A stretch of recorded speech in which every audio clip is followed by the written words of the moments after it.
Yego ijambo ni iryanyu, sobanura ibyerekeranye n'urukiko rwa rubanda. Nyarwanda ni iki tudafite kugira ngo twubake igihugu cyacu? Kalisa rero nagira ngo nkubwire ko umwaka washize nitabye urukiko kandi ndangije akanama k'urukiko karaterana, ndangizwa mpawe umudende kandi nta kibazo na kimwe urukiko rumaze guterana rwasanze nta kibazo bamfiteho, bampa ibyo bita kiriyaresi. Si njyewe jyenyine witabye urukiko, n'abandi bose b'impirimbanyi igihe cyose umukuru w'urukiko ashatse kugira ngo agutumize haba hariho ibyo kugukemura mu rurimi rwiza abantu bose isi yose ikumva, utanga ibisubizo byawe biboneye mu rurimi rwiza, nyuma akanama kamara guterana bagafata umwanzuro wawe n'isi yose kandi byumva. Murakoze kandi Kalisa, rero turakwakiriye mu rukiko rwa rubanda. Urakoze. Na Bosco Kalisa wahamagawe na Barafinda. Kalisa wahamagawe n'urukiko rwa Gaherezo, ntabwo wahamagawe na Bosco. Kalisa wahamagawe na Barafinda mu nteko nshingamategeko y'uko Barafinda mu barundi bakuru n'abatoya. Rero usubiza ibyo bakubajije kandi uvuge mu rurimi rwawe.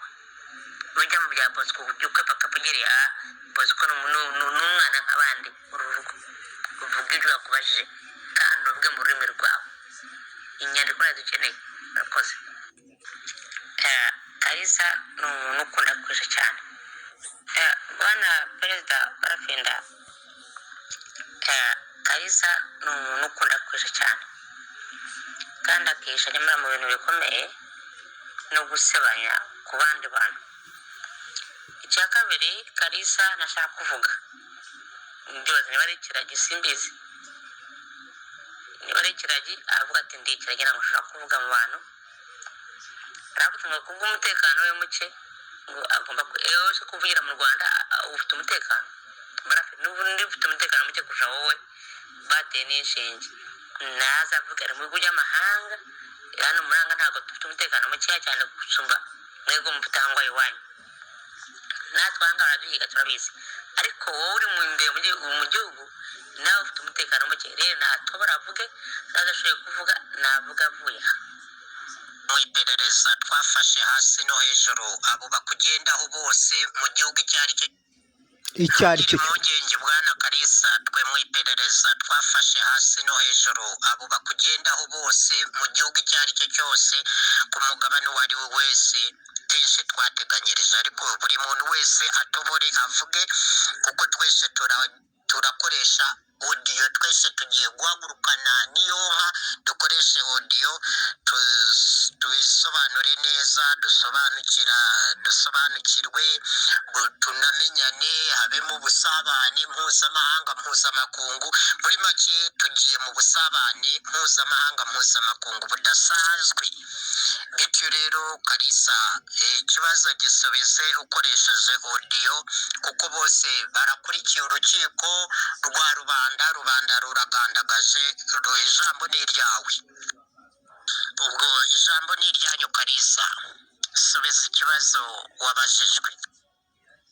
Ikibazo cya mbere Bwana Kalisa uri kubazwa, uritabye urukiko rwa rubanda. Dukoreshe audio, nicyo cya mbere. Murakoze cyane kucyakira neza, tutegereze igisubizo cyanyu. Urukiko rukomeze. Urukiko rumaze kwicara, hayi kanso yicaye yagandagaje. Twese abari mu mahanga yose, ku migabane yose, mu bihugu byose, mwese tubahaye ikaze kugira uruhare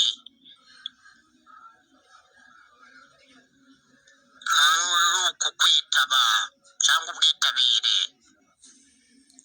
cyangwa ihamagazwa rya Kalisa mu rukiko rwa rubanda.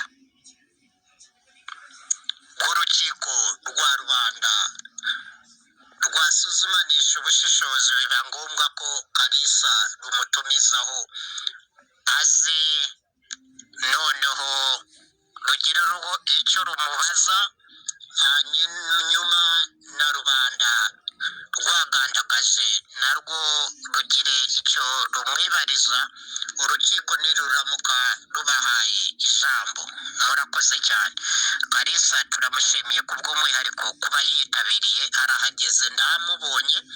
Ubwo ijambo ni iryanyu Kalisa, subiza ikibazo wabajijwe. wacu barafinda murura mukuru w'isi yose. Akacyane wacu barafinda murura mukuru w'isi yose. Kalisa naze ko atubwire, ariko aze avuge apana nyandiko. We Kalisa avuga ibyawe yonasa mu matsoko.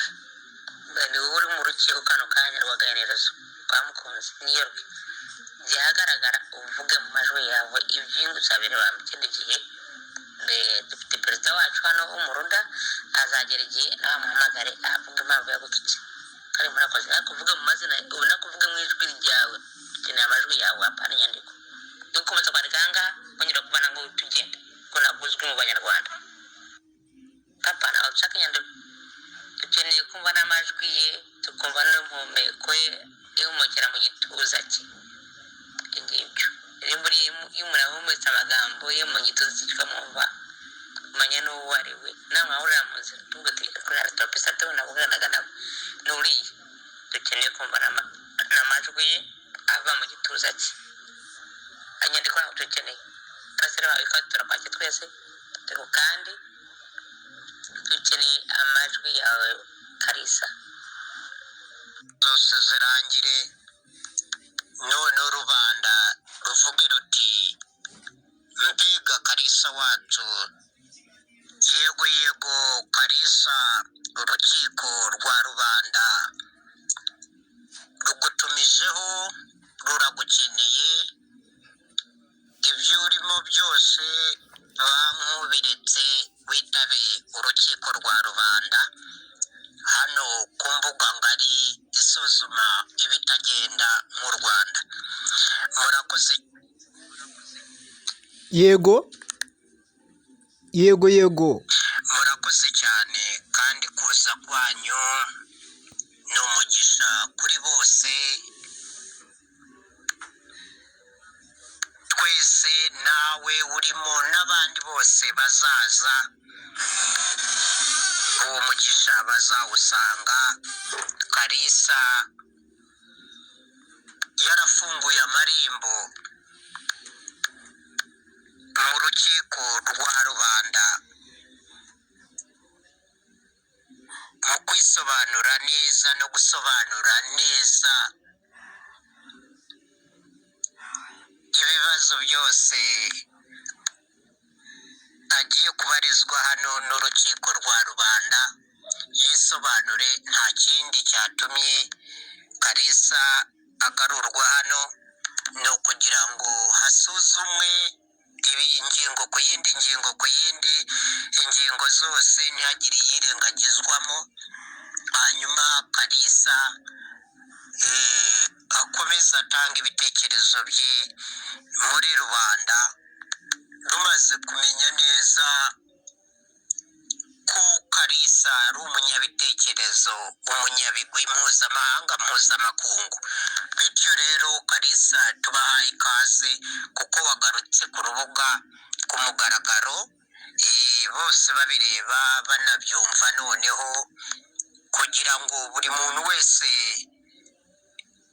ufite ikibazo akikubaze, usobanure, bagusobanukirwe. tugende dusobanukirwa, noneho impungenge zose zirangire.